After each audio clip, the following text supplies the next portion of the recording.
की है ना, इसलिए मैं भी इसे कुछ दे दूं। आज मैया ने आवाज लगाई है, भीमसेन ठहर जा। भीमसेन ने कहा मैया क्या बात है। मैया ने कहा मुस्कुरा करके, बेटा ये जो वरदान दिया है ना, ये तो भोले बाबा का दिया है, क्योंकि तूने पहले भोले बाबा की तपस्या की थी, लेकिन मुझसे भी कुछ मांग ले। लेकिन भीमसेन ने कहा मैया तुम्हें अच्छा लगे सो दे दो। मैया ने कितना अच्छा वरदान दिया है, तुम तीनों में 10-10 हजार हाथियों का बल है, लेकिन इन दोनों की मृत्यु तेरे हाथ से होगी, इन दोनों की मृत्यु तेरे हाथ से होगी, ऐसा मैया ने वरदान दे दिया है। अब तो बड़ा प्रसन्न हुआ है भीमसेन, और वही भीमसेन दुर्योधन को गाली दे रहा है, अरे दुष्ट निकल करके आ, मेरी ये भुजाएं खुजला रही हैं, आज मैं तुझे जिंदा नहीं छोड़ूंगा। लेकिन सहन नहीं हुआ दुर्योधन से, दुर्योधन भी निकल करके जल से बाहर आ गया और कहने लगा, रे ओ भीमसेन ये गाली देना बंद कर दे, एक बात सुन, धर्म का युद्ध लड़ेगा या अधर्म का। भीमसेन ने कहा बेटा ये पांडव तो धर्म का युद्ध लड़ते हैं, अधर्म का। दुर्योधन ने कहा ये तो बहुत बड़ा अधर्म कर रहे हो तुम, मैं अकेला हूं और तुम पांचों भाई मुझे मारने के लिए खड़े हो। भीमसेन तो नहीं बोला, लेकिन युधिष्ठिर जी बोल बैठे। युधिष्ठिर ने कहा, रे ओ दुर्योधन एक बात सुन, ये पांडव सदैव धर्म पर लड़ते और धर्म पर ही लड़ेंगे। अगर तू कहता है ये 5 खड़े, लेकिन 5 हम खड़े हैं, लेकिन तेरे साथ में युद्ध एक ही करेगा, और तुझे जो अच्छा लगे हम 5 में से किसी को छांट ले। दुर्योधन तो हंसने लगा, लेकिन भगवान कृष्ण को चिंता हो गई। भगवान ने विचार किया, पहले जुआ खेला तूने, आज तक कष्ट भोग रहा है युधिष्ठिर की तरह, लेकिन फिर दोबारा से जुआ फिर खेल रहा है तू, क्योंकि भगवान कृष्ण जानते थे कि इसकी मृत्यु तो केवल भीमसेन के हाथों से हो सकती है, ये मरेगा नहीं किसी के हाथ से, ये योद्धा है, बलवान है। लेकिन झड़कने लगे भगवान, फिर जुआ खेल रहा है तू। लेकिन दुर्योधन ने मुस्कुरा करके कहा, कृष्ण मेरे भैया को मत छिड़को, लेकिन मैं ही बता दूंगा मैं किससे युद्ध करूंगा, मैं बड़े भैया के साथ में युद्ध नहीं करूंगा, ये तो सत्यवादी है, सत्य बोलना जानते हैं केवल। उसके बाद में ये अर्जुन है ना, ये तो केवल धनुर्धारी है, धनुष चलाना जानता है, बाण छोड़ना जानता है, लेकिन ये मेरे मुकाबले का योद्धा नहीं है। नकुल सहदेव तो बेचारे छोटे हैं, इनसे युद्ध नहीं करूंगा। भगवान को थोड़ी सी सांस, चैन की सांस आई। सबसे अंत में दुर्योधन ने एक ही बात कही है, तुम्हारे पास में एक योद्धा खड़ा है ना, ये भीमसेन, इसी के साथ ही युद्ध करूंगा। भगवान ने मुस्कुरा करके मन में विचार किया, बेटा मरने के नंबर पे अपने आप ही आ गया, तुमने क्या किया, अपने आप ही आ गया। और आज एक एक गदा दोनों ने ले लिए, लेकिन वहां पर बलराम भैया भी आ गए युद्ध देखने के लिए। अब भगवान को फिर चिंता हो गई, भगवान ने कहा ये आफत और कहां से आ गई, क्योंकि ये दुर्योधन के गुरु है ना बलराम भैया, लेकिन ये धर्म के युद्ध से मरेगा नहीं, लेकिन ये आफत आकर के क्यों बैठ गई। लेकिन आज बलराम भैया भी देखना चाहते अपने शिष्यों का युद्ध, क्योंकि गदा युद्ध के गुरु तो केवल बलराम भैया थे, देख रहे हैं। लेकिन दुर्योधन का अभ्यास बहुत था, और आपने देखा होगा कभी कभी जो दाव पेच वाला पहलवान होता है ना, वो ताकतवर पहलवान को मार देता है, जिसका अभ्यास होता है। दुर्योधन का अभ्यास था, क्यों, सबसे बड़ा दुश्मन था भीमसेन दुर्योधन का, लेकिन अष्ट धातु की मूर्ति बना करके दुर्योधन ने जंगल में खड़ी कर दी थी, और प्रत्येक दिन उसी के साथ में गदा युद्ध करता था, अभ्यास करता था। वही हुआ, मार मार करके लहूलुहान कर दिया भीमसेन को दुर्योधन ने।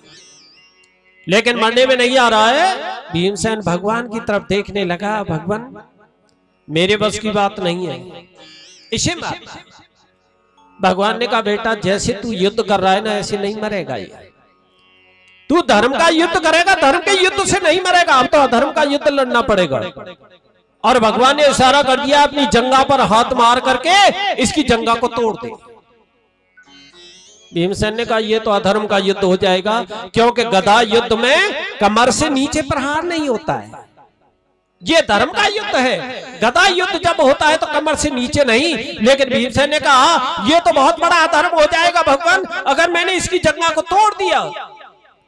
एक ही बात सुन लो, चाहे मैं लड़ते लड़ते मर जाऊं, लेकिन भगवान मैं इसकी जंघा को नहीं तोड़ूंगा, यह अधर्म हो जाएगा।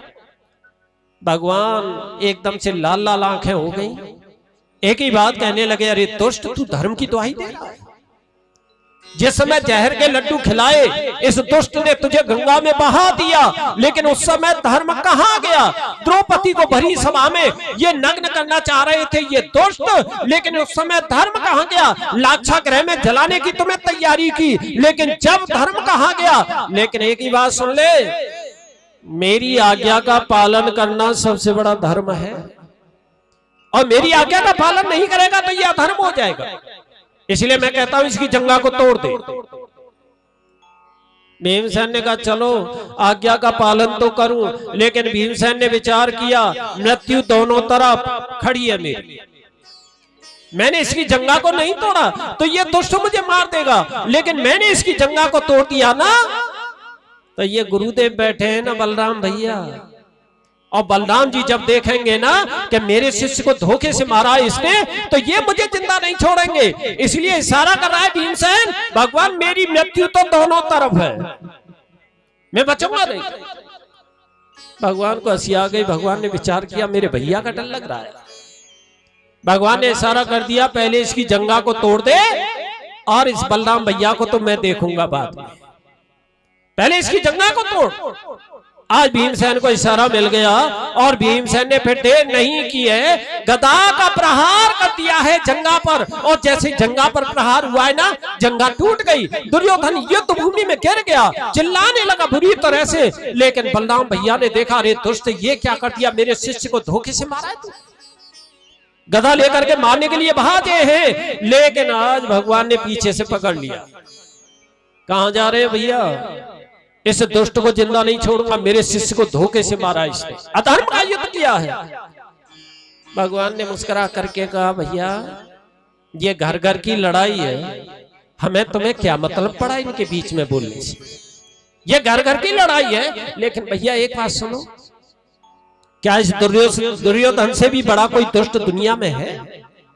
इसे भी दुष्ट बड़ा कोई है? लेकिन बलराम भैया को मीठी मीठी बातों में समझा बुझा करके उन्हें विदा कर दिया। लेकिन यहाँ पर उस दुर्योधन को युद्ध भूमि में डाल करके जंगा को तोड़ करके पांचों भाई निकल करके हस्तिनापुर में चले गए, और आज जाकर के युधिष्ठिर को राजा बना दिया। यहाँ दुर्योधन पड़ा हुआ अकेला, लेकिन कौरवी सेना में ये 3 योद्धा बचे हुए थे, कृतवर्मा, कृपाचार्य और एक अश्वत्थामा। ये द्रोण का पुत्र था अश्वत्थामा, अमर था, लेकिन तीनों योद्धा बचे हुए हैं। अश्वत्थामा ने विचार किया हमारा राजा युद्ध भूमि में पड़ा हुआ है, जाकर के कुशलता ले। आज अश्वत्थामा आ गया, अश्वत्थामा ने जाकर के प्रणाम किया दुर्योधन को, लेकिन रोने लगा है। लेकिन अश्वत्थामा ने एक ही बात कही है, महाराज तुम्हें प्रसन्न करने के लिए अब मैं क्या करूं? दुर्योधन ने कहा अगर मुझे प्रसन्न देखना चाहता है तो फिर ऐसा कर, 5 पांडवों के सरों को काट करके मेरे सामने डाल दे, जब मैं प्रसन्न हो जाऊंगा। अब ये तो बहुत ही टेढ़ी खीर है ना, 5 पांडवों का सर काटना। लेकिन अश्वत्थामा बैठ करके विचार कर रहा है, लेकिन दोनों वृक्ष के नीचे पड़े हुए हैं, अश्वत्थामा बैठा हुआ है। लेकिन वहीं पर एक नाटक दिखाई दिया, 100 कौवा बैठे हुए हैं उस वृक्ष पर, लेकिन एक उल्लू ने आक्रमण कर दिया रात्रि में, और सोते हुए 100 कौए थोड़ी देर में उल्लू ने मार दिया। अश्वत्थामा एकदम से थरक गया, वाह, जबकि दिन में एक कौवा नहीं मार सकता एक उल्लू, लेकिन कैसे मारे इसने? सोते हुए। जैसे इसने सोते हुए 100 कौए मार डाले, उसी प्रकार से मैं भी सोते हुए पांडवों का वध करूंगा। और ऐसा सोच करके अश्वत्थामा हाथ में तलवार लेकर के आज उसी शिविर में आ रहा है, पांडवों के शिविर में। लेकिन अंतर्यामी भगवान कृष्ण, भगवान ने विचार किया ये कौरवी सेना तो ठिकाने लग गई, लेकिन ये पांडवी सेना भी ठिकाने लगनी चाहिए। भगवान ने क्या किया, पांचों पांडवों को जगाया और जगा करके कहां ले गए, गंगा के किनारे। वहां जाकर के सो गए, अपने शिविर से बाहर सोए जाकर, क्योंकि उन्हें मालूम था कि यह अश्वत्थामा आएगा। लेकिन वहीं सो गए। लेकिन यहां पर अश्वत्थामा प्रवेश कर गया रात्रि में। जितने शिविर में सो रहे थे ना, जितने योद्धा सैनिक, आज कौरवी जितनी सेना थी ना, जैसे किसान अपनी खेती को काटता है ना, फसल को, उसी प्रकार से अश्वत्थामा ने तलवार से एक तरफ से सभी की गर्दन को काटना प्रारंभ कर दिया। सभी का वध करते करते अश्वत्थामा कहां पहुंच गया, जहां पर द्रौपदी के 5 पुत्र एक सैया पर सो रहे थे। लेकिन उसकी समझ में नहीं आया। उसने विचार किया ये 5 पांडव हैं, आज बिना सोचे समझे उन पर वार कर दिया। 5 के सरों को काट करके आज वही अश्वत्थामा उनके सरों को लेकर के वस्त्र में बांध करके अपने राजा के पास में पहुंच गया और जाकर के पटक दिया, लो महाराज ये तुम्हारे दुश्मनों के सर आ गए कट के। लेकिन दुर्योधन ने गौर से देखा तो वो पांडव नहीं थे, वो पांडवों के पुत्र थे। दुर्योधन की आंखों में आंसू आ गए। दुर्योधन ने विचार किया, अरे दुष्ट, ये तूने क्या कर दिया, मेरा वंश तो नष्ट हो गया था, लेकिन आज तूने पांडवों के वंश को भी नष्ट कर दिया। इन बच्चों ने मेरा क्या बिगाड़ा था, इनका वध तूने क्यों किया।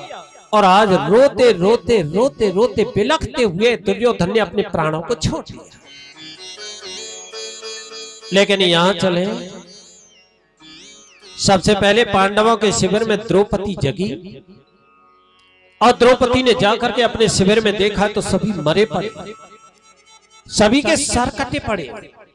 आगे जाकर के देखा है तो आज उसके 5 पुत्र जिस सैया पर सो रहे थे उनके सर कटे पड़े। कौन सी माँ ऐसी दुनिया में होगी जिसके पुत्र, जिसके सामने 5-5 पुत्र मरे पड़े हो और रोए नहीं, बिलखे नहीं। आज वही द्रौपदी रोते रोते आज क्रंदन कर रही है, छाती पीट पीट करके रो रही है। माता शिशूनाम निधनम सुतानाम निशम्य घोरः परितप्यमाना। हे भगवान, तुमने ये क्या कर दिया। आज उसके बाद में ऐसा ही नहीं, द्रौपदी ने अपने पतियों को गाली देना प्रारंभ कर दिया। पांडवों को गाली दे रही है द्रौपदी, भीमसेन को गाली दे रही है, तेरी गदा के लिए धिक्कार है, तेरे होते हुए मेरे पुत्र मर गए। अर्जुन को गाली दे रही है, तेरे गांडीव को धिक्कार है। युधिष्ठिर को गाली दे रही है, नकुल सहदेव को गाली दे रही है। लेकिन उसी समय भगवान 5 भाइयों को लेकर के शिविर में आए। लेकिन युधिष्ठिर ने देखा सभी मरे पड़े हैं, युधिष्ठिर महाराज रोने लगे। लेकिन आगे जाकर के देखा है तो द्रौपदी छाती पीट करके रो रही है। सभी देख रहे हैं, रो रहे हैं। लेकिन अर्जुन का क्रोध बढ़ गया। अर्जुन ने कहा, द्रौपदी रोना धोना बंद कर दे, लेकिन एक ही बात सुन ले, तेरे पुत्रों का जिसने वध किया है ना, सूर्य छिपने से पहले पहले ला करके तेरे सामने उसका सर काट दूंगा। अगर ऐसा मैंने नहीं किया तो मैं आत्महत्या कर दूंगा। भगवान को हंसी आ गई।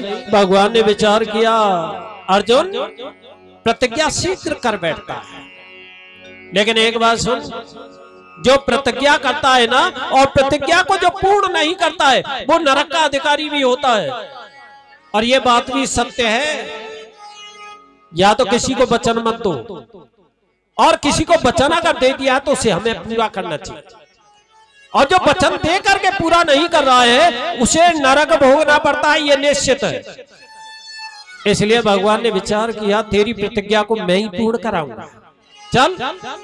और भगवान ने रथ सजाया और रथ सजाने के बाद मैं अपना रथ उधर ही चला दिया, अर्जुन को बिठा करके जहां अश्वत्थामा जा रहा है, लेकिन सामने अश्वत्थामा को दिखा दिया है। अर्जुन से कहा है वो तेरा दुश्मन जा रहा है। अर्जुन ने बाण छोड़ना प्रारंभ कर दिया, लेकिन अश्वत्थामा भी समझ गया कि ये अर्जुन मुझे जिंदा नहीं छोड़ेगा। लेकिन अश्वत्थामा के पास में एक ब्रह्मा जी का दिया हुआ ब्रह्मास्त्र था। उसने विचार किया आज इसे अर्जुन के ऊपर छोड़ दूं, जिसका वध हो जाएगा, और वही ब्रह्मास्त्र छोड़ दिया। जब उसका संधान किया तो वही ब्रह्मास्त्र अर्जुन की तरफ आ रहा है, लेकिन अर्जुन भी समझ गया कि ये ब्रह्मास्त्र मुझे जिंदा नहीं छोड़ेगा। लेकिन मैंने पहले भी कहा है, पांडवों के सामने जब संकट आता है ना, वो घबराते नहीं है। कहां जाते हैं? भगवान की शरण। आज कभी नहीं घबराए पांडव, किसी भी संकट में नहीं घबराए। जब भी संकट आया भगवान की शरण में गए, और आज अर्जुन ने वही धनुष्वाण रथ में रख दिए और जाकर के भगवान कृष्ण की तरफ हाथ जोड़ करके खड़े हो गए। भगवान बैठे बैठे हंस रहे हैं, वारे वीर, ये अग्नि बाण आ रहा है मारने के लिए, ब्रह्मास्त्र, और तू मेरी स्तुति गा रहा है। लेकिन कितना सुंदर श्लोक बोला है आज अर्जुन ने, कृष्ण कृष्ण महाबाहो भक्तानां भयंकर। भगवान मुझे मालूम है ये बाण मुझे जिंदा नहीं छोड़ेगा, ये ब्रह्मा जी का दिया हुआ ब्रह्मास्त्र है, लेकिन फिर भी आज मैं तुम्हारी शरण में आ गया हूं। मेरी रक्षा करने वाला कोई नहीं है, केवल आप हो, इसलिए आपके ऊपर छोड़ दिया है मैंने आज। कृष्ण कृष्ण महाबाहो भक्तानां भयंकर, श्री कृष्ण गोविंद हरे मुरारे। श्री कृष्ण गोविंद हरे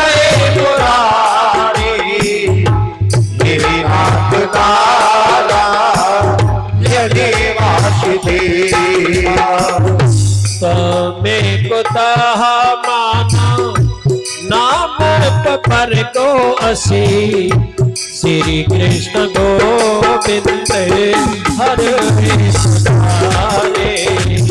श्री कृष्ण गोविंद हरे मुरारे, हे नाथ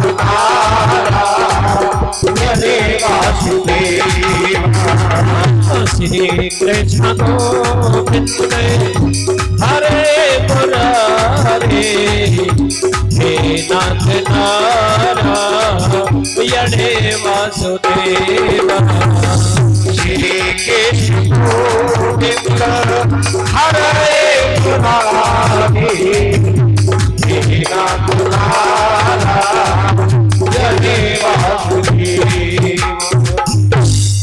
आज भगवान ने हंस करके कहा है, अर्जुन घबरावे मत, चिंता मत करे। क्यों घबरा गया? एक बात सुन, कांटे को कांटे से निकाला जाता है, जहर को जहर से खत्म किया जाता है। इसलिए ये ब्रह्मा जी का दिया हुआ ब्रह्मास्त्र है ना, तेरे ऊपर संधान किया है, लेकिन तेरे पास भी तो ब्रह्मास्त्र है। अरे तुझे भी तो ब्रह्मा जी ने दे रखा है, इसलिए अपने ब्रह्मास्त्र का संधान कर दे। अर्जुन को ज्ञान हो गया और अर्जुन ने देर नहीं की है, वही ब्रह्मा जी का दिया हुआ ब्रह्मास्त्र अर्जुन ने अपने धनुष पर चढ़ा करके संधान कर दिया। जब छोड़ा है तो फिर क्या हुआ? दोनों में टकराव हुआ, और टकराव हुआ तो दोनों ही शांत हो करके आज अर्जुन के तर्कस में आ गए। और यहां पर अर्जुन ने देर नहीं की है, झपट करके अश्वत्थामा को पकड़ लिया और पकड़ करके रथ के खंबे से बांध दिया है, और एक ही बात कह दिया, बेटा यहां नहीं मारूंगा, तुझे मारूंगा तो द्रौपदी के सामने मारूंगा तुझे। रथ के खंबे से बांध करके लाया, जहां द्रौपदी खड़ी खड़ी रो रही है ना, उसके सामने जाकर के बंधा हुआ वो डाल दिया अश्वत्थामा। लेकिन द्रौपदी ने विचार किया,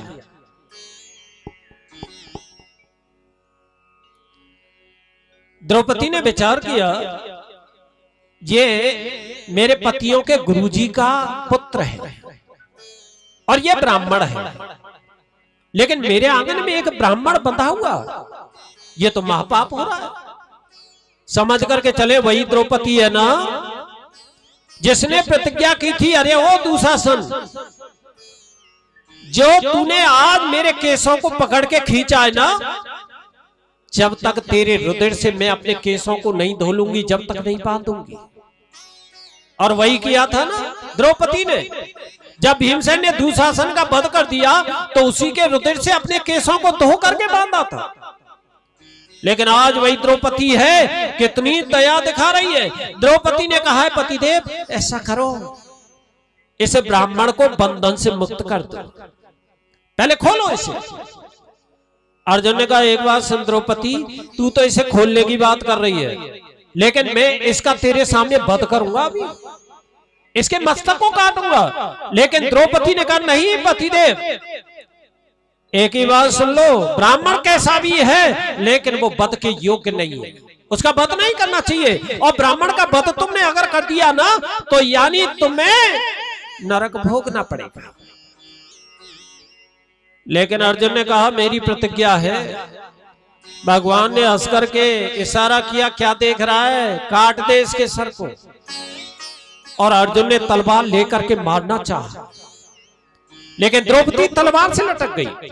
द्रौपदी ने कहा पतिदेव एक बात सुन लो और उसके बाद में मार देना, मेरे प्रश्न का उत्तर दे दो। द्रौपदी ने कहा एक बात सुनिए पतिदेव, इस ब्राह्मण को मारने से अगर मेरे 5 पुत्र जीवित हो जाएं तो मैं कहती हूं इसके 100 टुकड़े कर दो, मार दो।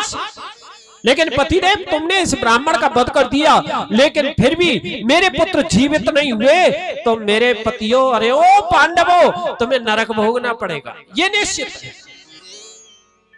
अर्जुन को दया आ गई, अर्जुन ने तलवार नीचे कर ली, लेकिन भीमसेन दांती पिसा रहा है, मार क्यों नहीं रहा इसे।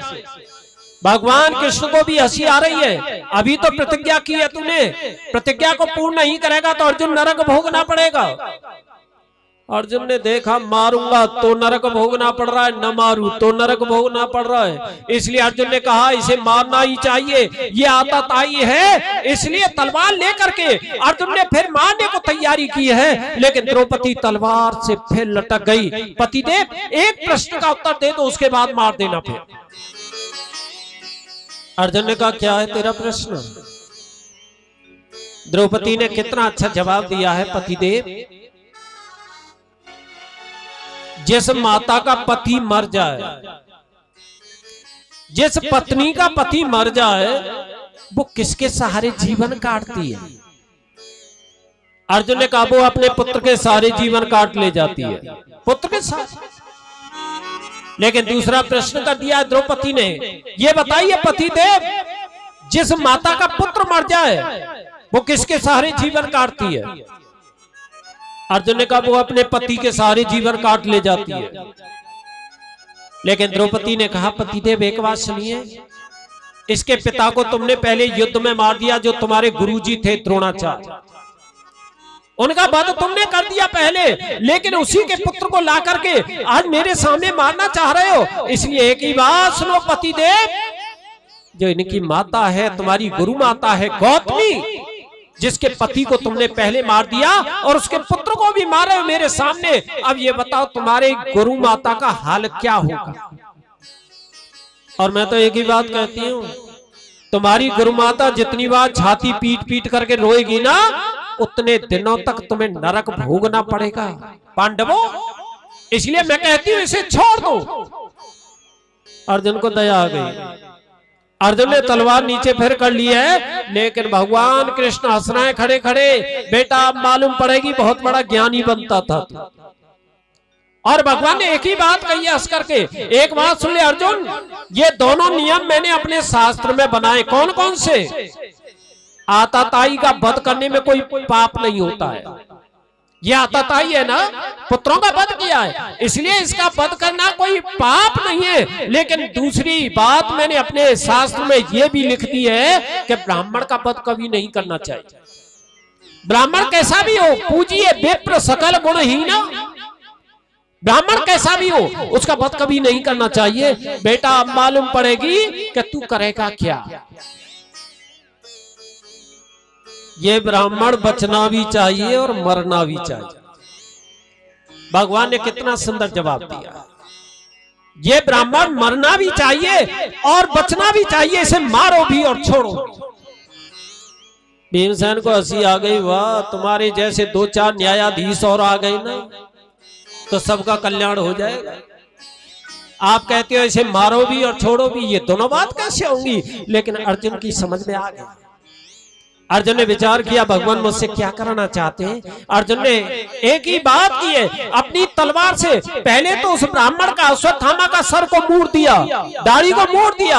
जन्म सिद्ध मणि लगी हुई थी अश्वत्थामा के मस्तक में, उसे निकाल लिया और निकाल करके अर्जुन ने धक्का मार करके दरवाजे से बाहर डाल दिया, भाग जाए। भगवान को हंसी आ गई। भगवान ने कहा ये तो मेरे मन की बात कर दी इसने। ये ब्राह्मण बच भी गया और मर भी गया। क्यों? प्रतिष्ठित आदमी का आज अपमान करना ही मरण के समान होता है।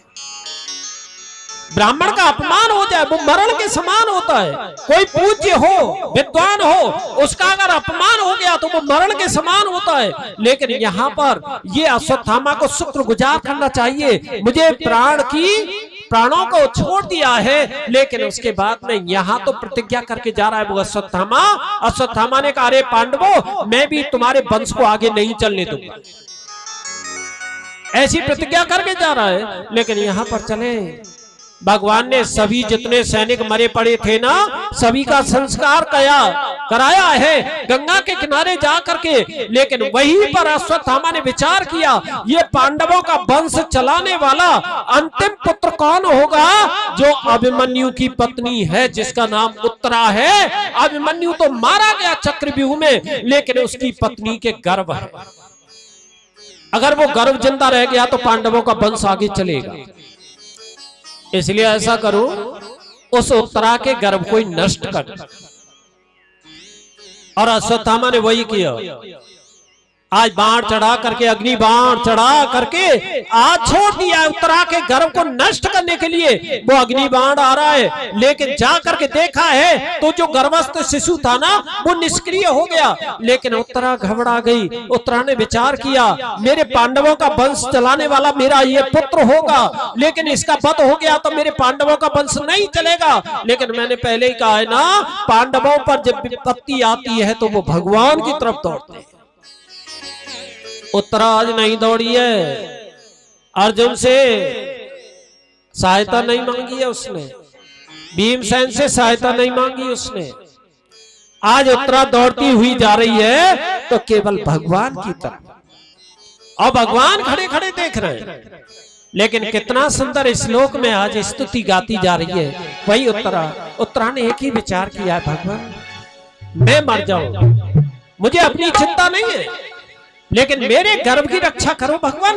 ये पांडवों का वंश चलाने वाला मेरा बालक है। आज कितना सुंदर श्लोक में आज बोलती जा रही है, रोती जा रही है, भगवान की तरफ दौड़ लगा रही है, और भगवान भी खड़े खड़े देख रहे हैं। आज पाहि पाहि महायोगिन देव देव जगत पते। आप देवों के देव हैं, जगत के पिता है भगवान। देव देव जगत पते श्री कृष्ण गोविंद हरे मुरारी। श्री कृष्ण गोविंद हरे मुरारी हरे मुरारी। हे नाथ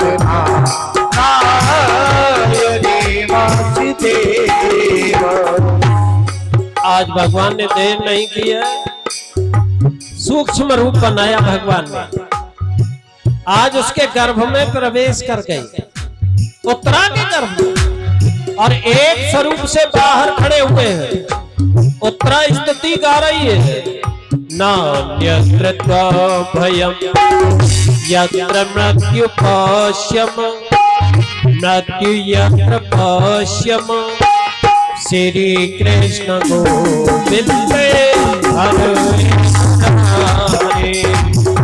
श्री कृष्ण गोविंद हरे मुरारे हरे मुरारे हे नाथ नारायण वासुदेव श्री कृष्ण गोविंद हरे मुरारे हरे मुरारे हे नाथ नारायण वासुदेव कृष्ण गोविंद हरे मुरारे हरे मुरारे हे नाथ नारायण वासुदेव। आज जो बालक निष्क्रिय हो गया था, सबसे पहले तो भगवान ने उसमें प्राण डाला, उसे दोबारा से जीवित किया, और जीवित करने के बाद में भगवान सामने खड़े हुए हैं और एक ही बात कहते, उत्तरा अब कोई कष्ट तो नहीं है। लेकिन उत्तरा ने कहा अब कोई कष्ट नहीं है, लेकिन भगवान ने देर नहीं की। आज अपने चक्र को याद किया और चक्र से जो अग्नि बाण थे ना, उन सभी को नष्ट किया। आज ये पहला बालक है जिसने भगवान का दर्शन गर्भ में किया है, सबसे पहला बालक। आज सभी पांडव आज भगवान कृष्ण के साथ में हस्तिनापुर में प्रवेश कर गए, लेकिन भगवान ने विचार किया, पांडवों बहुत दिन हो गए मुझे तुम्हारे पास रहते रहते, अब मैं अपनी द्वारिका को जाना चाहता हूं। जब ये कहा ना, तो पांडव कितना प्रेम करते थे भगवान से, सभी मूर्छित हो गए। जब मूर्छित हो गए, भगवान ने समझाया, लेकिन भगवान रथ पर विराजमान हुए। जब विराजमान हुए तो मां कुंती ने विचार किया, आज तक मैं अपना भतीजा मानती आई ने, लेकिन ये किसी के भतीजे नहीं हो सकते, ये तो मेरे परमात्मा है, वही ब्रह्म है। आज कुंती ने विचार किया, मैंने आज तक स्तुति नहीं की भगवान की, लेकिन आज मैं जाकर के स्तुति करूं। और कुंती मैया सामने आ गई, रथ के सामने हाथ जोड़ करके खड़ी है। श्री कृष्णाय वासुदेवाय हरे परमात्मने प्रणतः क्लेश नाशाय गोविंदाय नमो नमः। भगवान ने देखा, वाह बुआ प्रणाम तो मुझे करना चाहिए, लेकिन तूने आज ये मुझे प्रणाम क्यों किया? ये उल्टी गंगा कैसे बह रही है आज? यानी प्रणाम तो मुझे करना चाहिए, तू मेरी बुआ है। लेकिन कुंती मैया ने कहा, एक ही बात सुनो, किसी से बुआ कहते हो, किसी से फूफा कहते हो, लेकिन ये क्यों नहीं कहते हो कि दुनिया के परबाबा बन करके तो आप बैठे हो? लेकिन यही तो नाटक है तुम्हारा, इसलिए आप किसी के भतीजे नहीं हो सकते, आपकी कोई बुआ नहीं हो सकती, इसलिए आज मैं आपकी शरण में आ गई हूं। लेकिन भगवान ने कहा, एक बात सुन ले बुआ, आज तक मेरी स्तुति तूने नहीं की और आज तू मुझे भगवान बता रही है, तो ऐसा कर, भगवान से दुनिया मांगती है ना, आज तू भी मांग ले मुझसे, और जो मांगेगी वही दे करके जाऊंगा। लेकिन मां कुंती की आंखों में आंसू आ गए। भगवान, आज कुंती मैया ने एक ही बात कही है, मुझे सबसे बड़ा वरदान तो ये मिल गया कि तुम्हारा दर्शन मुझे मिलता है, मुझे कुछ नहीं चाहिए। लेकिन भगवान ने कहा, तो ये भगवान कहना छोड़ दे, मुझसे भगवान कहना छोड़ दे, अगर भगवान बना रही है तो मांग ले। मां कुंती ने क्या मांगा है? शायद किसी ने नहीं मांगा होगा और न कोई ऐसा मांगेगा। मां कुंती ने कहा, भगवान अगर मुझे देना ही चाहते हो तो एक ही वरदान दे करके जाओ, मेरे ऊपर और मेरे पुत्रों के ऊपर सदैव ही विपत्तियां पड़ती रहे, यानी हमें सुख तो कभी नहीं मिले, हमें कष्ट दे करके जाओ। आज भगवान फटकी लेकर के रोने लगे। वाह बुआ, जीवन भर निकल गया, जीवन निकल गया कष्ट उठाते उठाते, लेकिन दोबारा से तूने ये विपत्ति क्यों मांग ली मुझसे? भूल हो गई है बुआ, इसलिए दोबारा से मांग ले। लेकिन मां कुंती रोने लगी है, नहीं अगर देना है तो आज मुझे दुख दे करके जाइए। क्यों? जब तक दुख रहा, जब तक पैर बांध करके मेरे पुत्रों की सहायता की तुम, लेकिन आज मेरा पुत्र राजा बन गया तो मेरे पुत्र का त्याग करके जा रहे हो, इसलिए ऐसा मुझे सुख नहीं चाहिए। इसलिए आज सुख के माथे सिल पर है जो हर नाम भुलाए, और बलिहारी व दुख को जो पल पल नाम। आज वो दुख ही अच्छा मेरे लिए, मुझे दुख दे करके जाइए। भगवान रथ से नीचे कूद गए। बुआ आज नहीं जाऊंगा मैं। इतने प्रेम में पागल हो गए, भगवान महलों में प्रवेश कर गए। आज जाकर के विश्राम कक्ष में विश्राम करने लगे भगवान। लेकिन यहाँ पांडवों में कलह पैदा हो गई। पांडवों ने विचार किया है, सभी आपस में बातें कर रहे हैं। मैया कुंती कह रही है मेरे प्रेम के कारण आ गए भगवान लौट करके आज। लेकिन युधिष्ठिर ने कहा नहीं मैया, तुमसे प्रेम नहीं करते, वो मुझसे प्रेम करते हैं क्योंकि मैं सत्यवादी। भीमसेन ने अपनी गदा को हिलाते हुए एक ही बात कही है, चुप हो जाओ सभी। जितने योद्धा मारे गए मेरी गदा से मारे गए, इसलिए भगवान मुझसे प्रेम करते। लेकिन अर्जुन ने कहा मुझसे प्रेम करते थे क्योंकि मेरे सखाए मेरा रथ चलाते थे। नकुल सहदेव ने कहा हम छोटे हैं, हमसे प्यार ज्यादा करते हैं, इसलिए हमारे लिए वापस आए। लेकिन भगवान पड़े पड़े मुस्कुरा रहे हैं, वाह पांडव आपस में झगड़ा कर रहे हैं। आज भगवान जाकर के उनके बीच में प्रकट हो गए और भगवान ने जाकर के एक ही बात कही है, पांडवों एक बात सुनिए, मैं तुम्हारे लिए किसी के लिए वापस नहीं आया हूं। अब पांडव देख रहे हैं किसके लिए आए थे, क्यों आए भगवान आज लौट करके। भगवान ने कहा आज मैं आया हूं तो अपने भीष्म दादा के लिए आया, क्योंकि मेरा भीष्म आज बाणों की सैया पर पड़ा हुआ है युद्ध भूमि में, और मेरा इंतजार कर रहा है। मैंने उसे आशीर्वाद दे रखा है, वरदान दे रखा है, मरते समय में दर्शन दूंगा। और आज मैं अपने भीष्म का उद्धार करने के लिए जाऊंगा, पांचों पांडवों को लेकर के, द्रौपदी को लेकर के। आज भगवान भीष्म के पास में पहुंच गए, लेकिन भीष्म ने देखा है भगवान आ गए। आज आंख बंद करके स्तुति गा रहे हैं, भगवान सामने खड़े हो गए। लेकिन भगवान ने जाकर के एक ही बात कही है, भीष्म मेरे पांडवों को कुछ राजनीति सिखा के जाओ। राजनीति? भीष्म जी की आंखों में आंसू आ गए।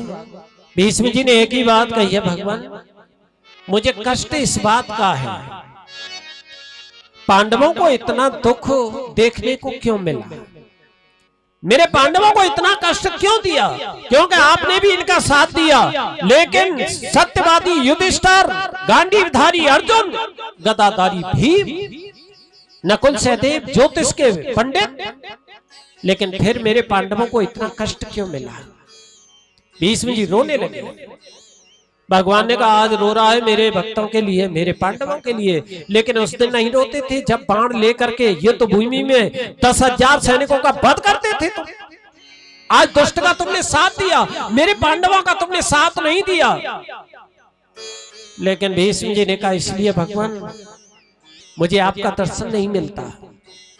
अगर मैं पांडवों की तरफ से युद्ध करता तो शायद मुझे आपका दर्शन नहीं मिलता। जब मैं रथ पर बैठ करके आता और आप अर्जुन के रथ पर बैठ करके जब आते तो सबसे पहले मुझे आपका दर्शन होता था। ये तो इसलिए मैंने पांडवों का साथ नहीं दिया। लेकिन एक ही बात सुन लो भगवान, मैं कौरवों की तरफ से युद्ध तो करता था, लेकिन मेरा मन पांडवों की तरफ था। जब मैं बाण छोड़ता था ना तो यही कहकर के छोड़ता था, जयो अस्तु पांडु पुत्राणाम, यानी विजय भी हो तो पांडवों की हो, विजय भी हो तो पांडवों की हो। जब मैं बाण छोड़ता था, लेकिन भगवान ने कहा ये बताइए, मन से मेरे पांडवों का साथ दिया, लेकिन तन से क्यों नहीं दिया तुमने, तन से क्यों नहीं दिया। भीष्म जी की आंखों में आंसू आ गए। इसलिए भगवान मुझे आपके दो स्वरूपों का दर्शन नहीं होता। एक दिन मैंने प्रतिज्ञा कर रखी थी कि मैं अर्जुन को जीवित नहीं छोड़ूंगा, और मैं कृष्ण से अस्त्र उठवा के रहूंगा चाहे कुछ भी हो जाए, मेरी प्रतिज्ञा थी। लेकिन आज मेरी प्रतिज्ञा को पूर्ण करने के लिए आप रथ का पहिया लेकर के मुझे मारने के लिए दौड़े, लेकिन उस समय मैंने दो स्वरूपों का दर्शन किया था तुम्हारा। एक तो रथ का पहिया लेकर के मुझे मारने के लिए आ रहे थे, और एक स्वरूप से अर्जुन के रथ पर बैठे हुए थे। क्यों? भगवान ने विचार किया, अगर मैं चला गया ना तो ये घोड़े लेकर के मेरे इस अर्जुन को गड्ढे में न चले जाएं, इसलिए दो स्वरूप बना रखे थे उस समय भगवान ने। लेकिन भीष्म जी को दो स्वरूपों का दर्शन हुआ था, उसने किसी को नहीं हुआ। भीष्म जी ने कहा, इसलिए भगवान मैंने पांडवों का साथ नहीं दिया, मुझे आपका दर्शन करना था ना। लेकिन आज यहां पर भगवान ने एक ही बात कही है, मेरे पांडवों को कुछ ज्ञान तो दे जाओ। भीष्म जी ने कितना अच्छा ज्ञान दिया है, राजनीति सिखाई, युधिष्ठिर को पास बुला लिया और युधिष्ठिर से एक ही बात कही है, युधिष्ठिर तू राजा बन गया है, इसलिए राजा का धर्म क्या होता है? प्रजा का पालन करना, जान की बाजी भी लगा करके अपनी प्रजा की रक्षा करना, धन खूब कमाना, लेकिन धन कमाने के बाद में उसमें से दान भी करते रहे। और ये हमारे शास्त्र का नियम है, जितना हम धन कमाएं उसमें से दशमांश हमें दान करना चाहिए। दशमांश, दशमांश का मतलब क्या है? 100 रुपए अगर कमा करके ला रहे हैं, उसमें से 10 रुपए हमें सत्कर्म में खर्च करने चाहिए, 10 रुपए, और 10 रुपए तिजोरी में जमा करना चाहिए, और जो 80 रुपए बचते हैं ना उन्हें अपने भोगों में लाना चाहिए। ज्यादा नहीं, तिजोरी में भी ज्यादा मत करना, दशमांश ही बताया हमारे शास्त्रों ने। यानी बैंक बैलेंस भी हो तो केवल 10, आज दशमांश होना चाहिए। और इससे अगर ज्यादा धन एकत्रित करते हो ना तो फिर क्या होता है? आगे आने वाली पीढ़ी की बुद्धि को खराब करता है ऐसा धन हमें ज्यादा एकत्रित नहीं करना चाहिए। आज जितना हो सके हमें सत्कर्म में लगाना चाहिए, लेकिन भोग में खर्च करना चाहिए। लेकिन उसके बाद में एक ज्ञान और दिया है भीष्म जी ने, युधिष्ठिर कभी पाप मत करना, पाप मत करना, और पाप होते हुए भी मत देखना। कितना अच्छा ज्ञान है, यानी कभी पाप मत करना और पाप होते हुए मत देखना। और ये बात भी सत्य है, हमारे सामने कोई कमजोर पिट रहा है और हम खड़े खड़े देख रहे हैं तो हम पाप के भागी हैं, वो नरक हमें भोगना पड़ेगा। इसलिए एक ही शिक्षा देते हैं, पाप होते हुए कभी मत देखना। जब ये ज्ञान दिया है ना तो यहाँ पीछे द्रौपदी खड़ी थी और वो खिलखिला करके हंस गई। इस बात को सुन के भीष्म जी ने देखा, हुआ आज तक किसी की हिम्मत नहीं हुई मेरे सामने हंसने की, लेकिन पांडव भी आज द्रौपदी को ताड़ना दे रहे हैं। अरे तूने आज हमारे दादा का अपमान कर दिया, क्यों हंसी आई तुझे? अब द्रौपदी भी कांप रही है बेचारी, मुझे हंसी तो आ गई लेकिन अब करूं क्या? लेकिन पतिदेव वैसे ही हंसी आ गई, क्षमा भी मांग रही है। लेकिन भीष्म जी ने कहा, 5 पतियों की पत्नी है फिर भी पतिव्रता है, लेकिन कुलवती है, बिना कारण के इसे हंसी नहीं आएगी, कोई न कोई कारण होगा। इसलिए बता द्रौपदी क्यों हंसी आई? अब द्रौपदी कांप रही है बेचारी, न जाने क्या होगा, मुझे श्राप न दे दे। लेकिन द्रौपदी सामने आ गई, बेटी बताना पड़ेगा। लेकिन द्रौपदी ने कहा, दादा एक बात सुनिए, जो आज तुमने मेरे पतियों को ज्ञान दिया है कि पाप होते हुए मत देखना, लेकिन दादा तुमने अपने जीवन में कितना निभाया है, कितना निभाया। भीष्म की आंखों में आंसू आ गए, कभी नहीं रोए लेकिन आज हिलकी भर के रो गए भीष्म जी। भीष्म जी समझ गए कि ये क्या कहना चाहती है मुझसे। द्रौपदी ने कहा, एक बात सुनिए, जिस समय भरी सभा में मुझे नग्न किया जा रहा था उस समय आप भी सभा में बैठी थी और मैं आपकी शरण में भी गई थी। अरे दादा मेरी लाज को बचाओ। एक ही बात सुन लो दादा, अगर उस समय आंख निकाल करके तुम उस दुष्ट से बोल देते ना तो उसकी हिम्मत नहीं थी कि आज मेरी बेइज्जती कर देता। लेकिन उस समय आप नीचे को नजर डाल करके बैठे रहे, आपने क्यों किया ऐसा? और आज मेरे पतियों को तुमने ज्ञान क्यों दिया ऐसा कि पाप होते हुए मत देखना। भीष्म जी कभी नहीं रोए, लेकिन हिलकी भर के रो गए और उन्होंने एक ही बात कही है, बेटा तू सही कहती है द्रौपदी। उस समय मैं सबसे बड़ा पापी था, लेकिन मैंने ऐसा क्यों किया कि मैंने उस समय उस दुष्ट का नमक खाया था। कहते हैं ना, दुष्ट के घर का अन्न कभी मत खाओ, जैसा खाओगे अन्न और वैसा बनेगा मन। इसलिए दुष्ट का नमक कभी मत खाइए। किसी के घर जाकर के खा रहे हो तो देख लो ये अधर्म का धन तो नहीं है, इसका अधर्म का अन्न तो नहीं है। अगर तुमने खा लिया ना तो तुम्हारी बुद्धि को भी खराब करेगा। इसलिए आज मैं ज्ञान क्यों दे रहा हूं द्रौपदी, क्योंकि वो मैंने अधर्म का जो अन्न खाया था, पाप का अन्न खाया था, वो अर्जुन के बाणों से आज एक एक बूंद करके वो रक्त निकल गया है, वो नमक निकल गया। इसलिए मैं पांडवों को ज्ञान दे रहा हूं। लेकिन बहुत अच्छी प्रकार से उसके बाद मैं पांडवों से कह दिया, हट जाओ मेरे सामने से। भगवान को बुला लिया और भगवान का दर्शन करते करते आज एक ही बात कही है, भगवान मेरे ऊपर कोई ऐसा नहीं है तुम्हारा कि मुझे दर्शन दे रहे हो, लेकिन आपने मुझे वरदान दिया था कि मरते समय मैं तुझे दर्शन दूंगा। भगवान विचार करने लगे, मैंने इसे ऐसा वरदान कब दे दिया, मैंने कब दिया। तो आज भीष्म जी याद दिला रहे हैं, बात उस समय की है जब मुझे 10 दिन हो गए लड़ते लड़ते, पांडवी सेना का वध करते करते, लेकिन दुर्योधन ने आकर के मुझे ताना दिया था, अरे ओ भीष्म मेरा अन्न खाते हो, लेकिन आज तुम सहायता पांडवों की कर रहे हो। 10 दिन हो गए, 10 दिन में तुमने एक भी पांडव को नहीं मारा, और तुम चाहो तो सभी पांडवों का वध कर सकते हो। लेकिन यहां भीष्म को क्रोध आ गया। भीष्म ने कहा है, दुर्योधन मैं पांडवों को मारूं या न मारूं, लेकिन मैं तुझे अमर कर दूंगा। क्योंकि भीष्म जी ने पहले ही ये वचन दे रखा था दुर्योधन को, मैं युद्ध करूंगा लेकिन एक भी पांडव का वध नहीं करूंगा। अगर मर्जी हो तो तेरी तरफ से युद्ध करूंगा मैं।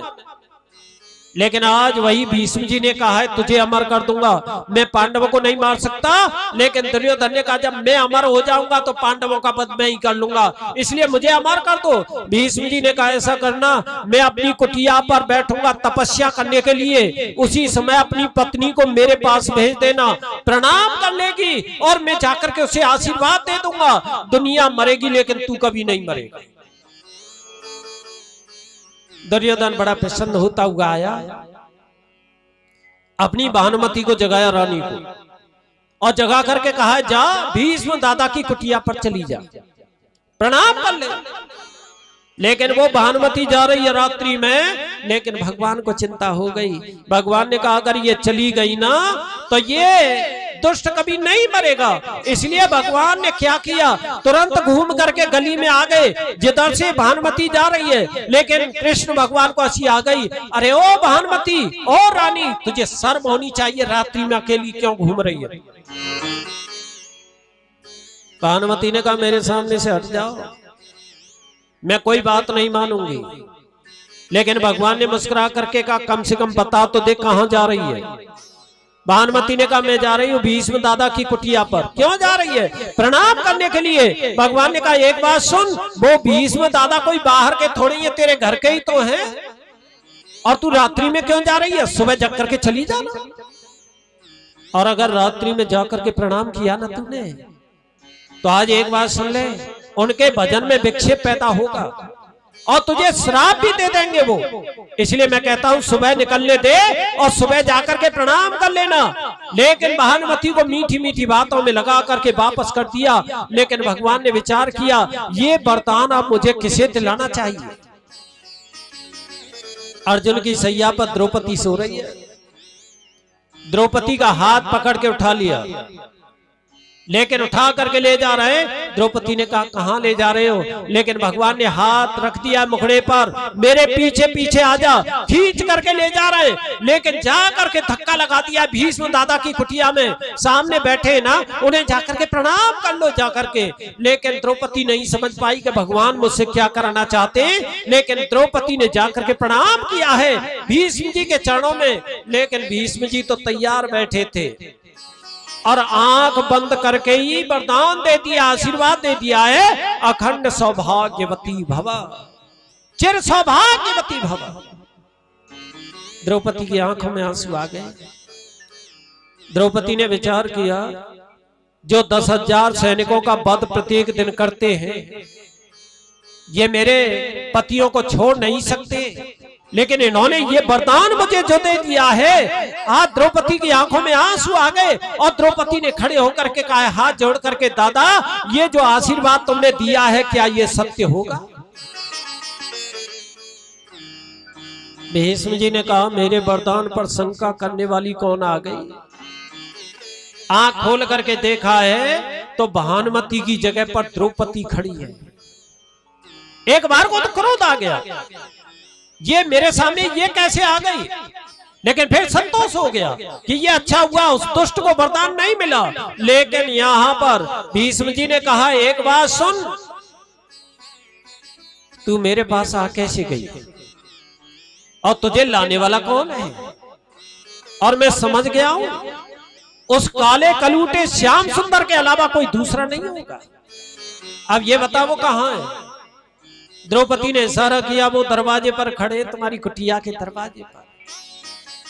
भीष्म जी एकदम से प्रसन्न हो गए और एक ही बात कह दिया है, बेटी, अरे ओ द्रौपदी एक ही बात सुन ले, मैंने क्रोध के आवेश में मैंने उस दुष्ट को बोल दिया था आशीर्वाद देने के लिए, लेकिन आज मैंने तुझे जो आशीर्वाद दिया है ना वो सत्य होगा, सत्य होगा, सत्य होगा। और ऐसा कह करके आसन को छोड़ करके भीष्म जी दौड़ लगा रहे, भगवान मेरी कुटिया पर आ गए, लेकिन जाकर के चरणों में गिर गए। भगवान ने उठा करके अपने हृदय से लगा लिया है। भक्त और भगवान दोनों रो रहे हैं। भगवान ने कहा, भीष्म आज मैं इतना प्रसन्न हो गया हूं, जो मांगेगा वही दूंगा, मांग। भीष्म जी ने कहा, कुछ नहीं चाहिए मुझे तो केवल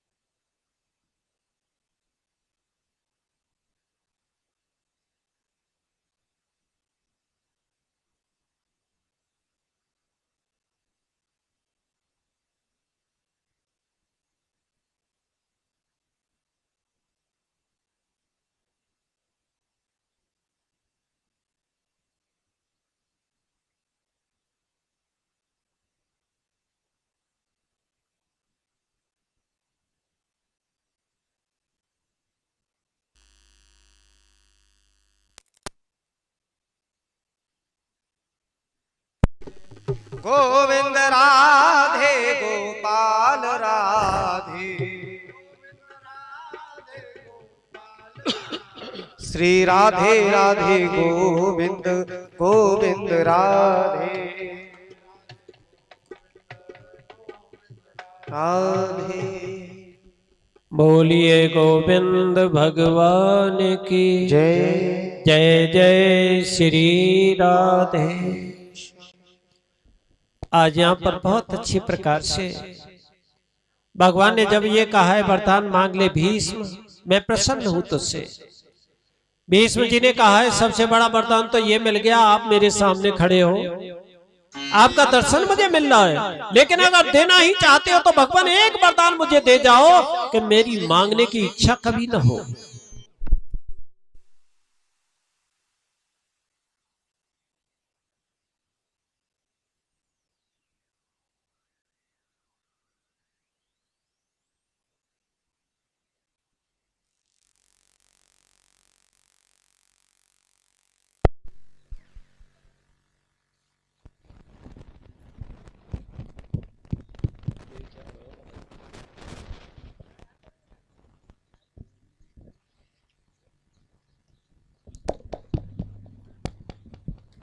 बोलिए गोविंद भगवान की जय।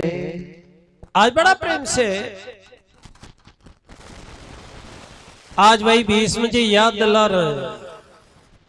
भीष्म जी ने एक ही वरदान मांगा है, अगर देना ही चाहते हो तो केवल एक वरदान दे दो मुझे।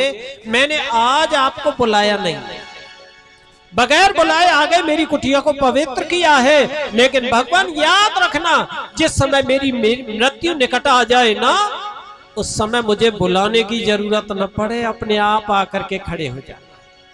जैसे आज खड़े हो गए मेरे सामने, आज वही भगवान ने विचार किया है। आज भीष्म की मुझे मुक्ति करनी है, और वही भीष्म जी कहते हैं कोई ऐसा नहीं है तुम्हारा मेरे ऊपर, ये तो आपने ही वरदान दिया था और आज मुझे मुक्त करने के लिए आ गए हो। और ऐसा कहते कहते भगवान का चिंतन करते करते भीष्म जी ने अपने शरीर को छोड़ दिया। आज भगवान के लोक के लिए प्रस्थान कर गए। लेकिन आज धन्य है भीष्म जी के लिए, आज भगवान ने ही अपने हाथों से ही संस्कार किया है भीष्म जी का। बोलिए गोविंद भगवान की जय। हो मुझे दास हो जब छोड़ चलूं इस दुनिया को, होठों पर नाम तुम्हारा हो,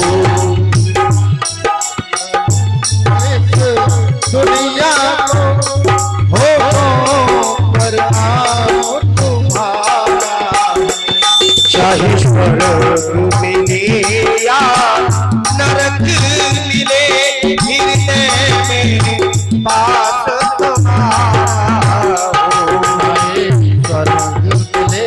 चाहे नरक मिले, होठों पर नाम तुम्हारा।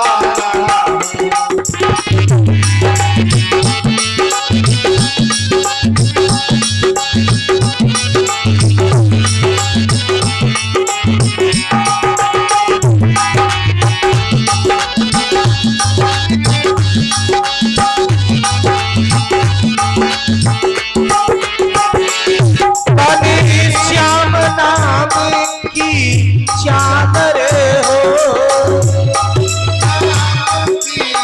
चादर हो, जब गहरी नींद में सो जाओ, गहरी नींद में सो जाओ, कानों में मेरे गूंजती हो, कानों में मेरे गूंजती हो, काना बस नाम तुम्हारा हो, जब छोड़ चलूं दामन को, होठों पर नाम तुम्हारा।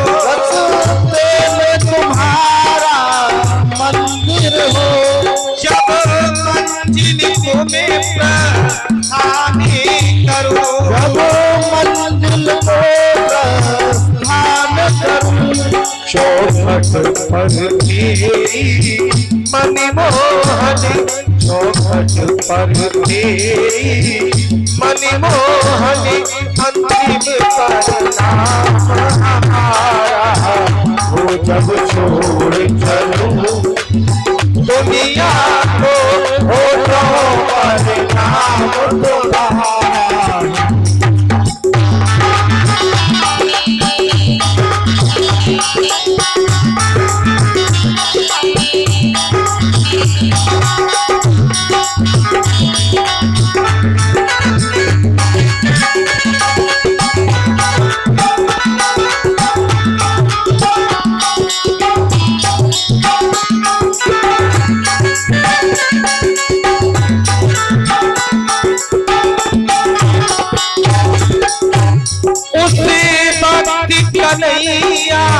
आ जाना, कन्हैया आ जाना, ओ बुद्धि भक्ति कन्हैया आ जाना, कन्हैया आ जाना।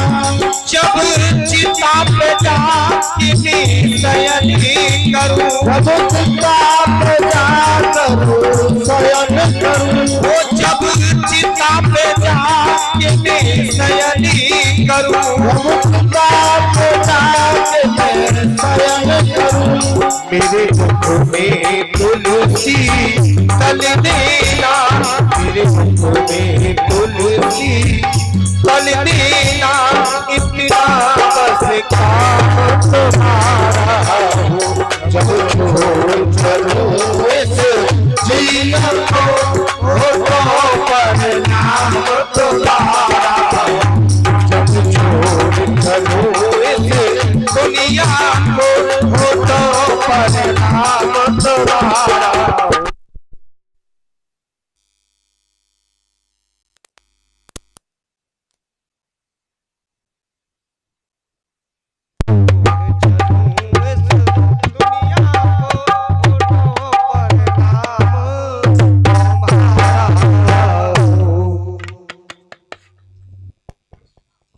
बहुत अच्छी प्रकार से आज भीष्म का उद्धार किया है भगवान ने। लेकिन उसके बाद में पांडवों से एक ही बात कह दी है, पांडवों अब मैं जाऊंगा। और यहां पर अर्जुन ने रथ सजाया, भगवान को बिठाया और बड़ा प्रेम से पुष्पों की बारिश होती जा रही है, जय जयकार होती जा रही है। आज वही भगवान द्वारिका में प्रवेश कर गए। लेकिन द्वारिका में जाकर के भगवान ने सबसे पहले अपनी प्रजा से मिले, सभी से मिलने के बाद में अपने माता पिता को दंडवत प्रणाम किया। लेकिन आज वही वसुदेव देवकी ने बहुत बड़ा आशीर्वाद दिया है। कैसा है मेरा पुत्र, राजा हो करके भी कितना विनम्र है, कितनी नम्रता है इसके अंदर। और देखिए करना चाहिए, हमारे भगवान कितना आदर्श सिखा रहे हैं।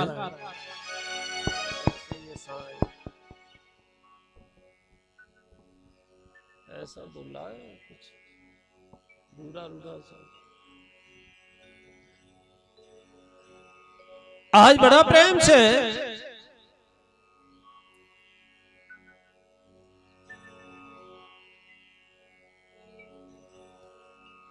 आज आशीर्वाद दिया है। भगवान हमें भी बताना चाहते हैं कि भैया हमें बुजुर्गों के चरणों में प्रणाम करना चाहिए। आज भगवान है, द्वारका के राजा हैं, लेकिन फिर भी कितनी नम्रता है। और मैं तो एक ही बात कहता हूं, जो अपने बुजुर्गों के चरणों में प्रणाम करते हैं ना, आज 4 वस्तुएं अपने आप मिल जाती हैं उसे। आयुर्विद्या यशो बलम, सबसे पहले तो आयु बढ़ती है हमारी, विद्या प्राप्त होती है, यश प्राप्त होता है, बल प्राप्त होता है। लेकिन आज तो शर्म लग रही है ना, माता पिता का चरण स्पर्श करने में भी शर्म लग रही है, लेकिन उसका धन बर्बाद करने में शर्म नहीं लग रही है। धन को तो खर्च कर देंगे, लेकिन माता पिता को प्रणाम करना नहीं चाहते, लेकिन करते भी हैं। आज मैंने देखा है वो प्रथा भी बदलती जा रही है, चरण स्पर्श करते भी हैं। आज के नौजवान हमारे भी करने आते हैं, तो मैंने कभी कभी देखा है मेरी कमर से हाथ लगा देते और अपनी कमर से हाथ लगा देते, हो गई जय सिया राम। यानी पहना भी ऐसा चल रहा है, झुकाई नहीं जा रहा है बेचारों से। चरण स्पर्श कहां से करें? लेकिन एक ही बात समझने की है, चरण स्पर्श भी हमें कैसे करना चाहिए। सबसे पहले पैर का पंजा और पंजे का भी अंगूठा और अंगूठे का भी नाखून, यानी अंगूठे के नाखून का हमें स्पर्श करना चाहिए और अपने मस्तक से लगाना चाहिए। यह होता है चरण स्पर्श। इसका मतलब क्या है? इससे क्या होता है? सबसे पहले तो हमारे अहंकार का नाश होता है, अहंकार नहीं होता है। और मैं तो एक ही बात कहता हूं, जिसके अंदर अहंकार आ गया ना, उसका ज्ञान नष्ट हो जाता है, उसका उद्धार कभी नहीं हो सकता है। इसलिए अहंकार का नाश होना चाहिए। दूसरा मतलब क्या होता है, चरण स्पर्श का जो तुम्हारे अंदर है, तुम्हारे अंदर जो ज्ञान है, तुम्हारे अंदर जो संस्कार है, वो मेरे अंदर भी आना चाहिए। स्पर्श का मतलब यही वही है, यानी अहंकार का नाश और वो संस्कार भी आते हैं। और मैं तो एक ही बात कहूंगा भैया, चरण स्पर्श भी प्रत्येक का मत करो। जो चरण स्पर्श का अधिकारी है उसी का करो। मैं तो एक ही बात कहता हूं, दारू पीने वाला, जुआ खेलने वाला, चोरी करने वाला, असत्य बोलने वाला, अगर हमारा बुजुर्ग क्यों ना हो, लेकिन उसका भी चरण स्पर्श मत करो, क्योंकि उसका असर पड़ता है, हमारे अंदर संस्कार आते हैं। इसलिए हमें कभी भी चरण स्पर्श तो करना चाहिए, क्योंकि अहंकार का नाश होगा, संस्कार हमारे अंदर आते हैं, लेकिन उसी का करो जो चरण स्पर्श करने का अधिकारी है। चरण स्पर्श हमें करना चाहिए, सभी का करना चाहिए, क्योंकि 4 वस्तुएं हमें प्राप्त होती हैं इससे। लेकिन आज भगवान ने ज्ञान दिया है बहुत अच्छी प्रकार से, और ये बात भी सत्य है, जिसके अंदर नम्रता होती है वही झुकता है, वही झुकता है। यानी शुष्क काष्ठानी मूर्खाश्च, ये कभी नवते नहीं है। जो मूर्ख होता है ना, उसके अंदर विनम्रता नहीं होती है, वो झुक नहीं सकता है। सूखी लकड़ी कभी झुक नहीं सकती है, लेकिन झुकेगा कौन? जिसके ऊपर फल लदे होते, जिसके अंदर कुछ ज्ञान होता है, वही झुकता है, वही समाज में नम्र बन करके चलता है। लेकिन बड़ा कौन है भैया? पैसे वाला बड़ा नहीं हो सकता है, आयु वाला बड़ा नहीं हो सकता है, बलवान कभी बड़ा नहीं हो सकता है, लेकिन बड़ा है तो वही है जो समाज में नम्र बन के चलता है। जो छोटा बन करके चलता है वही समाज में बड़ा माना गया है। लेकिन आज अहंकार हमारे अंदर नहीं होना चाहिए। भगवान ने बता दिया है, चरण स्पर्श किया माता पिता का, लेकिन यहाँ पर चले युधिष्ठिर महाराज राजा बने हुए। जब राजा बने हुए हैं, अर्जुन कृष्ण को पहुंचा करके अभी नहीं आए, लेकिन विदुर जी को मालूम पड़ गई, क्योंकि विदुर जी ने युद्ध नहीं देखा, वो तो निकल करके चले गए थे धनुष बाण दरवाजे पर रख करके। लेकिन जब उन्हें ये मालूम पड़ गया ना कि आज मेरे पांडव राजा बन गए हैं, तो आज बड़ा प्रेम से आ गए लौट करके। लेकिन क्या सोचने लगे, आज मेरा भैया जो आंखों का अंधा है ना, मैं समझता हूं कि वो आंखों से अंधा नहीं है, उसका हृदय भी अंधा हो गया। क्यों? अपने पुत्र को कभी पाप होने से नहीं रोका, उसे पाप करने से कभी रोका नहीं। लेकिन आज वही धृतराष्ट्र मेरा बड़ा भाई आज पांडवों की शरण में रह करके कुत्ते की तरह टुकड़े खा रहा है। इसलिए जाऊंगा, अपने भैया को ज्ञान दूंगा आज। और आज वही विदुर जी आ गए, धृतराष्ट्र को प्रणाम किया। धृतराष्ट्र ने कहा है, भैया मुझे ऐसा लगता है तुम आंखों से अंधे नहीं हो, तुम्हारा हृदय भी अंधा हो गया है, हृदय भी अंधा हुआ है। लेकिन उसके बाद में धृतराष्ट्र ने कहा, क्यों भैया ऐसा क्यों बोल रहे हो? लेकिन विदुर जी ने कहा, एक बात सुनिए भैया, तुमने अपने पुत्र को कभी पाप करने से नहीं रोका, लेकिन आज तुम ही कुत्ते की तरह टुकड़े खा रहे हो। धृतराष्ट्र ने कहा, भैया मुझे आंखों से दिखाई नहीं देता है, अब मैं क्या करूं, मैं कहां जाऊं? लेकिन विदुर जी ने कहा, तुझे दिखाई नहीं देता है, मुझे तो दिखाई देता है, चलो मेरे साथ निकल करके। आज वही धृतराष्ट्र को साथ में लिया, और गांधारी भी नहीं रुकी है, गांधारी भी पीछे जा रही है। जंगल में निकल गए, लेकिन जा करके वहां पर बैठ गए तपस्या करने के लिए। लेकिन उसी जंगल में बांसों की रगड़ से अग्नि पैदा हो गई, और तीनों ने ही अपने शरीर को जला करके भस्म कर दिया। लेकिन यहां चले, युधिष्ठिर महाराज सुबह जगे, उन्होंने देखा, सबसे पहले जाकर के धृतराष्ट्र को प्रणाम करते थे। लेकिन धृतराष्ट्र दिखाई नहीं दिए तो युधिष्ठिर महाराज रोने लगे, क्योंकि मेरे चाचा आंखों से अंधे थे, न जाने कहां गए होंगे, रो रहे बैठ करके। लेकिन उसी समय नारद जी ने आकर के ज्ञान दिया है, वो तुम्हारे चाचा धृतराष्ट्र विदुर जी के साथ में चले गए और अपने शरीर को जला करके भस्म कर दिया और भगवान के लोक के लिए प्रस्थान कर गए। लेकिन वही युधिष्ठिर बैठे दुखी अवस्था में, उसी समय अर्जुन आ गए लौट करके द्वारका से। लेकिन वहां जाकर के देखा है अर्जुन ने भैया के चरणों में प्रणाम नहीं किया है, प्रणाम नहीं किया, सर झुका करके खड़ा हुआ है। लेकिन युधिष्ठिर ने कहा और दिन तो ये दंडवत प्रणाम करता था पिता समझ करके, लेकिन आज उसने बाणी से भी मुझे प्रणाम नहीं किया। लेकिन युधिष्ठिर ने प्रश्न करना प्रारंभ कर दिया, अर्जुन क्या हो गया आज तुझे? कहीं ऐसा तो नहीं है किसी का अपमान करके तो नहीं आया है? क्योंकि पांडव किसी का अपमान नहीं करते थे, सभी का सम्मान। लेकिन दूसरा प्रश्न कर दिया है, कहीं ऐसा तो नहीं है तू आज युद्ध में हार के तो नहीं आया? और वो अर्जुन हार के तो आया था, क्योंकि भगवान जब अपने धाम के लिए गए तो आज उन गोपियों को लेकर के आ रहे थे आज वृंदावन के लिए, लेकिन रास्ते में ही भीलों ने लूट लिया। भीलन लूटी गोपिका वही अर्जुन वही बाण। लेकिन अर्जुन का अहंकार दूर किया यहाँ भगवान ने, क्योंकि अर्जुन समझ गए जितनी शक्ति थी ना वो भगवान की थी मेरे साथ। लेकिन अर्जुन फिर भी नहीं बोला। तो आज सबसे अंत में एक ही प्रश्न कर दिया अर्जुन, कहीं ऐसा तो नहीं है भगवान हमें छोड़ के तो नहीं चले गए अपने धाम के लिए? जब ये कहा तो अर्जुन ठपकी लेकर के रो गया। भैया सही कहते हो, जिन भगवान ने हमारी समय समय पर रक्षा की, आज वही भगवान हमें छोड़ करके चले गए। वंचितो अहम महाराज हरिणा बंधु रूपेणा। आज वही भगवान चले गए, लेकिन भैया तुम्हें याद है भगवान ने कितनी रक्षा हमारी की समय समय पर। एक इतिहास तुमको याद होगा भैया, बहुत बड़ा संकट था हमारे ऊपर, लेकिन भगवान ने हमारे संकट को दूर कर दिया था। युधिष्ठिर ने कहा वो कौन सा संकट था? आज उसी समय की बात है भैया, जिस समय हम वनवास भोग रहे थे और 1 वर्ष का अज्ञातवास भी था उसमें।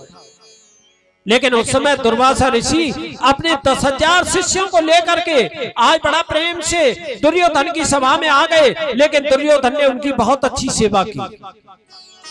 जब सेवा की है तो वही दुर्वासा ऋषि प्रसन्न हो गए सेवा से, और एक ही बात कहती है दुर्योधन तेरी सेवा से मैं प्रसन्न हूँ, जो मांगेगा वही दे दूंगा, मांग ले। लेकिन दुर्योधन ने अपने लिए कुछ नहीं मांगा। क्या मांगा था भैया? जैसे मेरे यहाँ पर आए हो ना 10,000 शिष्यों को लेकर के, उसी प्रकार मेरे चचेरे भाई रहते पांडव जंगल में, अपने 10,000 शिष्यों को लेकर के उनके पास चले जाओ और सेवा लो। लेकिन उस समय जाना जब द्रौपदी भी भोजन कर ले, जब ऐसा क्यों किया? क्योंकि द्रौपदी के पास में अक्षय पात्र था, और जब तक द्रौपदी भोजन नहीं कर लेती उसमें से न जाने कितने ब्राह्मणों को भोजन करा देती। लेकिन मांगा है दुर्योधन ने तो यही मांगा है, जब जाना जब द्रौपदी भोजन कर ले। ऐसा क्यों किया? आज के लोगों का भी ऐसा ही हाल है, अपने दुख से दुखी नहीं है आज का आदमी, लेकिन पड़ोसी के सुख से दुखी है। अपने दुख से दुखी नहीं है। आज अपने लिए कुछ नहीं मांगा, मांगा है तो केवल क्या मांगा है? ये जाएंगे पांडवों के पास और पांडवों से कोई सेवा नहीं होगी, इसलिए ये पांडवों को श्राप दे देंगे और जला करके भस्म कर देंगे वहीं पर, और मेरा जन्म जन्म का कांटा निकल जाएगा। ऐसा मांगा। आज के लोगों का भी यही हाल हो गया है। आज तो कह देते हैं ना बेटा खेत को बेच दूंगा पर तुझे उखाड़ दूंगा यहाँ से, तुझे उखाड़ दूंगा यहाँ से, यानी किसी को उखाड़ने के लिए खेत बेच रहा है। लेकिन आज उससे कहा जाए भैया यहाँ इस यज्ञ में कुछ दान कर ले तो उसकी मैया मर जाती है। यहाँ दान नहीं करेगा, न जाने कितना खर्चा कर देगा, मुकदमे में कर देगा, बीमारी में कर देगा, लेकिन यहाँ नहीं कर सकता है। ऐसे दुर्योधन जैसे लोग बहुत पड़े हुए, बहुत दुर्योधन पड़े हुए ऐसे। एक गांव में एक बगुला भगत जी थे। बगुला भगत किसे कहते हैं भैया? लंबे चौड़े तिलक छापे लगा करके, कंठी माला डाल करके आज भ्रमण करते हैं, लेकिन दूसरे का बुरा चाहते हैं हर समय। उसे कहते थे बगुला भगत। वही भगत जी ने जाकर के तपस्या की भोले बाबा की, और भोले बाबा की तपस्या करते करते भोले बाबा वरदान देने के लिए आ गए। भोले बाबा ने कहा मांग ले क्या चाहता है, लेकिन उसने कहा मुझे अमीर बना दो, धनवान बना दो। भोले बाबा ने कहा ठीक है, एक शंख दे दिया निकाल कर। इस शंख की सेवा करना, लेकिन एक बात सुन ले, तू जितना मांगेगा ना इससे पड़ोसी को दूना मिलेगा। उसने कहा ये और आफत दे दी, मैं तो पड़ोसी से वैसे ही जलता हूं और ये कह रहा है कि पड़ोसी को दूना मिलेगा। इसलिए शंख को ले तो लिया भोले बाबा से, लेकिन शंख को ला करके एक अलमारी में ताला लगा करके बंद कर दिया। मांग रहा नहीं है कुछ भी, भूखा मर रहा है। पत्नी ने एक दिन कहा ये शंख लाए, उसका क्या होगा? उसने कहा रखा रहने दे चुपचाप, उसे मत खोल के देखे। क्यों, क्या बात हो गई? क्योंकि उस शंख से मैं जो मांगूंगा ना वो पड़ोसी को दूना मिल जाएगा, इसलिए मैं नहीं चाहता कि पड़ोसी मालदार हो जाए। लेकिन पत्नी ने कहा तुम नहीं जानते हो, मैं आज मांगूंगी। उसने शंख को निकाल करके, धो करके, पूजा करके, हाथ जोड़ करके मांगने लगी है, हे शंख देवता मेरा एक घर बनवा दो। अब भोले बाबा का शंख है ना, भोले बाबा की कृपा हुई, उसका एक मकान बन गया बहुत सुंदर। लेकिन देखा जाए उस पड़ोसी के 2 मकान खड़े हो गए। उसने कहा ये क्या कर दिया तूने, इसके 2 मकान खड़े हुए। उसने कहा अभी मैं मांगूंगी, चिंता मत करो। आज दोबारा से उसने मांगा है, हे शंख देवता अब मेरे घर के सामने एक कुआं खुदवा दो। अब उसके घर के सामने तो एक कुआं खुदा है, लेकिन पड़ोसी के सामने 2 कुएं खुद गए। उसने कहा ये क्या कर दिया, उसके पास में 2 कुएं हो गए, जल की व्यवस्था हो गई। उसने कहा तुम नहीं जानते हो, मैं मांगूंगी। और अब की बार उसने क्या मांगा है, उसने कहा हे शंख देवता अब मेरी एक आंख फूट जाए, एक आंख फूट जाए। अब हुआ क्या बेचारे की, उसकी तो एक ही आंख फूटी है, लेकिन पड़ोसी की दोनों फूट गई। अब दोनों फूट गई तो बेचारे अंधे हो गए। और जब निकलते हैं ना महल से बाहर, मकान से बाहर निकलते हैं तो कुएं तो सामने खुदे हुए ना, आज सभी कुएं में गिर जाते और सभी थोड़ी देर में मृत्यु को प्राप्त हो गए। लेकिन आज कहने का मतलब क्या है, अपने दुख से दुखी नहीं है, लेकिन पड़ोसी के सुख से दुखी हो रहा है। आज का मनुष्य वही दुर्योधन का हाल है। ये जाएंगे पांडवों को जला देंगे, लेकिन अपने लिए कुछ नहीं मांगा है उसने। वही दुर्वासा ऋषि जा रहा है। एक कथा चल रही थी ऐसे जैसे यहाँ चल रही है। दशहरा का दिन था, लेकिन वहां व्यास जी ने अपने व्यास पीठ से कहा है भैया आज दशहरा है, और दशहरा पे जो नीलकंठ का दर्शन कर लेगा ना वो मुक्त हो जाता है, भगवान के लोक के लिए चला जाएगा। नीलकंठ का दर्शन बहुत शुभ होता है दशहरा को। लेकिन एक जवान बैठा था, उसने कहा इस कथा में क्या रखा है, जब भगवान के लोक में ही जाना है तो नीलकंठ खोज ले। कथा को छोड़ करके चला गया, पागल की तरह भ्रमण कर रहा है जंगल में, लेकिन उसे जीवित नीलकंठ तो नहीं मिला, लेकिन एक रास्ते में मरा हुआ मिल गया उसे। उसने कहा इसका भी फल कुछ न कुछ मिलेगा।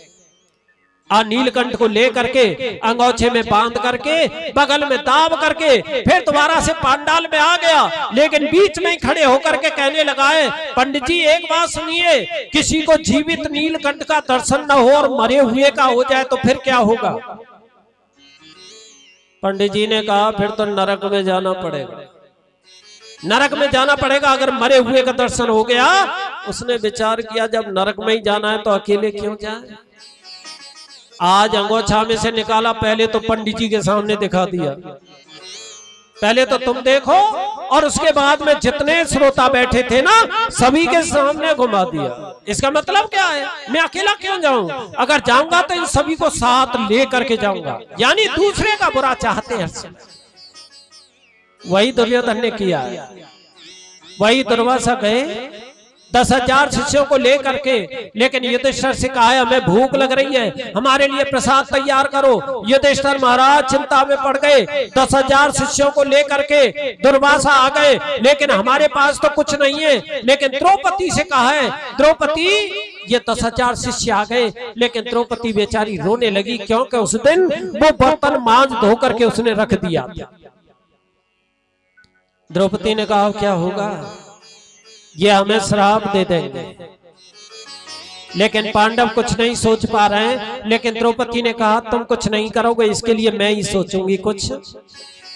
आज द्रौपदी आंगन में खड़ी हो गई है, भगवान को मना रही है। श्री कृष्णाय वासुदेवाय हरे परमात्मने प्रणतः क्लेश नाशाय गोविंदाय नमो नमः। भगवान मेरी रक्षा करो, आज बहुत बड़ा संकट है। लेकिन भगवान ने देर नहीं की, भगवान कृष्ण सामने खड़े हो गए आकर के, और द्रौपदी से कहा आंख खोल करके देख मैं आ गया। द्रौपदी ने देखा भगवान आ गए, लेकिन भगवान ने मुस्कुरा करके कहा द्रौपदी आज मुझे बहुत अधिक भूख लग रही है, मेरे लिए खाने के लिए कुछ ला। द्रौपदी फपकी लेकर के रो गई।